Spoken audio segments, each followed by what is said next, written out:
Nous allons voir un nouveau tutoriel sur jeanpierrevillette.com sur OBP.Vente Pro 2020. Donc toujours sur notre front office, nous allons voir maintenant les clients en compte. Alors c'est un peu comme le même principe que pour les tickets en attente.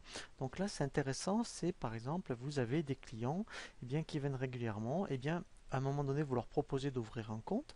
Donc ils vont venir pendant le mois retirer des articles, donc vous allez créer des tickets et ils vont venir à la fin du mois vous régler l'ensemble des tickets du mois. Donc pour cela, on va donc dans le front office.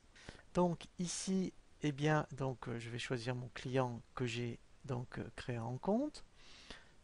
Voilà. Je vais choisir donc des articles. Donc je vais prendre dans un premier temps un logiciel. Voilà. Et donc je vais mettre ce ticket en compte. Donc ici je vais faire terminer. Voilà. Vous voyez, donc il n'est pas réglé, je continue. Voilà. Et ensuite, mon client revient une semaine après. Donc je rechoisis de nouveau le client. Ensuite, il me prend un ordinateur cette fois-ci. Toujours pareil. Là, je vais mettre en compte. Je fais terminer. Donc là, je continue, il m'a pas réglé. Voilà. Donc maintenant, en fait, deux possibilités. Ici, soit à la fin du mois, vous faites rappel ticket en compte, mais là, effectivement, vous réglez ticket par ticket. Il y a aussi après une autre possibilité, c'est qu'on va dans le back-office, et là, on règle un règlement pour plusieurs tickets. C'est ce qui est le mieux.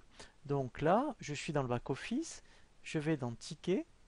Voilà, vous voyez qu'ici j'ai mes deux tickets non soldés. Donc pour ça, je vais faire, soit je fais règlement, ce qui est le mieux. Je vais ici, règlement.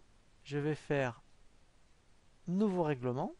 Ici, donc, c'est bien mon client. Alors là, je vais prendre le client Durand. Voilà, ici, vous voyez, j'ai bien donc les deux factures. Donc ça fait 2160 euros.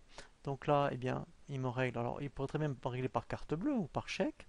Ici, je mets le montant global, 2160. Et je vais sélectionner mes deux factures, tout simplement. Je mets une référence de règlement. Donc là, je mets chèque 78. Et là, je valide. Voilà. Donc les deux, je dirais, donc commandes qui étaient en cours, en attente.